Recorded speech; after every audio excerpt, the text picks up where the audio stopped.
Welcome back sa aking YouTube channel. Para sa mga first time lang po na manood, please click mo na yan, Jerome's TV, Manila.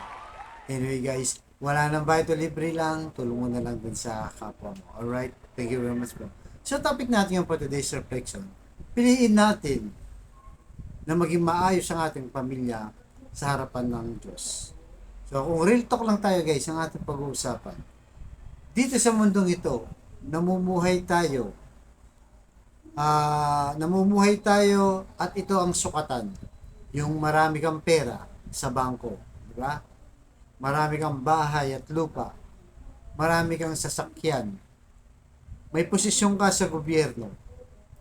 Yan ang mga real talk, di ba? Para mataas ang estado ng buhay mo. So, lahat tayo gusto ng security sa buhay. So, yan talaga. Diyan po talaga tayo nabubuhay. Pero ang tanong lang, di ba? Ang tanong lang, ilang bahay ba o lote ang gusto mong bilhin? Diba? Para dumami at ma-secure ang buhay mo. Ilang kotse ba ang gusto mong bilhin? Diba? Para masatisfied ka sa buhay mo. Ilang mga bag, sapatos, relo na mamahalin, Hermes, Louis Vuitton, para masatisfied ka sa buhay mo. So, hindi kasi ito yung acquisition ng sarili, guys. So ito yung motivation. So ano ba nagmo-motivate sa'yo? Bakit binibili mo mga to?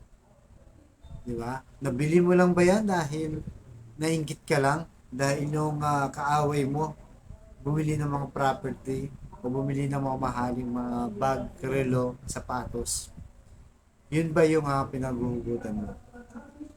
So, sabi nga ng ating Panginoon Jesus, yung buhay natin dito sa mundo o yung kalidad ng ating buhay, hindi yan sukatan. Yung marami kang naipong kayamanan at seguridad mo sa buhay. So, totoo guys, totoo po na kailangan natin lahat yan na masecure ang ating buhay dito sa mundo para sa ating pamilya. Kaya nga ayon sa Marcos chapter 8 verse 36, sabi dito, ano bang mapapala ng isang tao? Mapasa kanya man ang lahat ng bagay sa mundo, pero mapapahamak naman ang kaluluwa niya. So guys, malinaw, di ba? Kung maangkin mo nga ng lahat, mabili mo nga ng lahat ng bagay, pero mapapahamak naman ang kaluluwa mo. Ibig sabihin, wala din yan.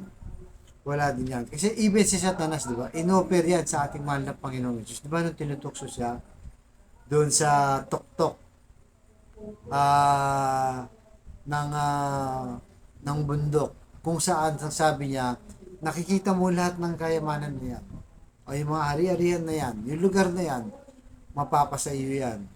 Basta luluhod ka sa akin, sabi ni Satanas. Pero tinanggihan ng ating Panginoon Jesus. So, ibig sabihin, yung sinesecured natin, okay yan. Pero mga pang-temporal lang o dito lang yan sa mundo. Kaya kung magkamal ka man ng kayamanan, naging ganid ka, di ba? Naging sakim, hindi ka tumutulong, ipon ka ng ipon ng kayamanan mo, ng mga mamahaling gamit mo. Pero kung napabayaan mo naman ang kaluluwa mo, wala rin kwenta. So, ibig sabihin, busy ka sa lahat ng bagay, sa pagpapayaman, sa pagkamal ng mga property, pero yung spiritual mo, na kung saan ay ang pinakamahalaga ay pinabayaan mo. Dahil lahat ng inipon mo, darating yung araw, mawawala din naman lahat yan. Wala kang dadalhin yan, kahit singkunduling, di ba? Yan ang kasabihin natin mga Pilipino. Pag namatay ka, kahit singkunduling, wala kang dadalhin. So, paano na ngayon ang kaluluwa mo kung ito pinabayaan mo? Kaya para sa akin, mas maganda siguro, uunahin natin yung spiritual. Tapos to follow yung mga ganyang mga kayamanan sa mundo, yung magpagiging successful, di ba? Mas maganda yun, dalawa.